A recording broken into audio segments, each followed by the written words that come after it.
ചെറുപുഴ വാണിയൻകുന്നിൽ നിന്ന് കാണാതായ യുവാവിനായി തിരച്ചിൽ നടത്തുന്നു. ചെറുപുഴ പാണ്ടിക്കുന്ന് ചെക്ക് ഡാമിലാണ് കണ്ടത്തിൽ സജിൻ എന്ന സുനിലിനായി തിരച്ചിൽ നടത്തുന്നത്. പെരിങ്ങോം ഫയർഫോഴ്സിന്റെയും ചെറുപുഴ പോലീസിന്റെയും നേതൃത്വത്തിലാണ് പരിശോധന.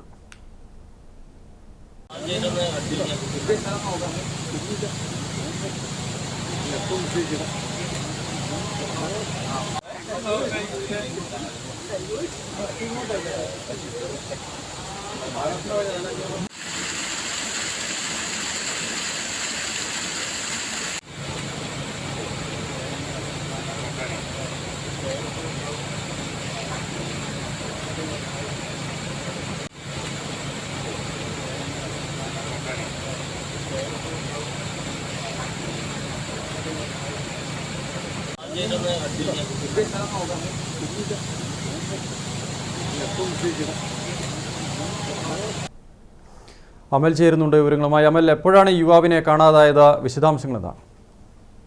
രാവിലെ 9 മണിയോടെയാണ് ചെറുപുഴ വാണിയംകുന്നിലെ കണ്ടത്തിൽ സജിൻ എന്ന സുനിലിനെ കാണാതാകുന്നത്.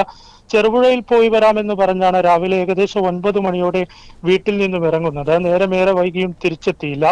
തുടർന്ന് ബന്ധുക്കൾ ചെറുപുഴ പോലീസിൽ പരാതി നൽകി. പോലീസ് അന്വേഷണം ആരംഭിച്ചു. ചെറിയ രീതിയിൽ മാനസികാസ്വസ്ഥം പ്രകടിപ്പിക്കുന്ന ആൾ കൂടിയാണ് സുനിൽ.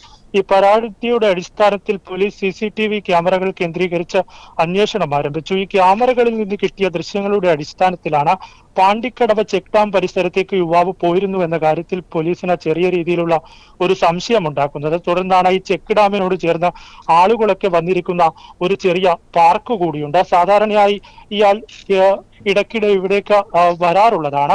ഇതിന്റെ അടിസ്ഥാനത്തിലാണ് ഇപ്പോൾ ഡാമിന്റെ പരിസരങ്ങളിൽ ഉൾപ്പെടെ പെരിങ്ങോത്ത് നിന്നെത്തിയ ഫയർഫോഴ്സും മുങ്ങൽ വിദഗ്ധരും ചെറുപുഴ പോലീസും ഉൾപ്പെടെ സംയുക്തമായി ക്യാമറകൾ ഉൾപ്പെടെ ഉപയോഗിച്ച പരിശോധന നടത്തുന്നത്. സാധാരണ വീട്ടിൽ നിന്നും ഇറങ്ങിയാൽ അധികം വൈകാതെ തന്നെ തിരിച്ചു വരാറുള്ളതാണ് ഇയാൾ. 3 ദിവസമായിട്ടും യാതൊരു വിവരവും ഇല്ലാതായതോടെയാണ് ഇത്തരത്തിലൊരു സംശയം ഉണ്ടാക്കുന്നത്. CCTV ക്യാമറകൾ പരിശോധിച്ചതിൽ നിന്നും ഇയാൾ ഇവിടേക്ക് പോകുന്ന ദൃശ്യങ്ങളും ലഭിച്ചു. ഇതിന്റെ അടിസ്ഥാനത്തിലാണ് ഇപ്പോൾ ഈ ചെക്ക് ഡാമിന്റെ പരിസരത്ത് പരിശോധന പുരോഗമിക്കുന്നത്. അർജുൻ.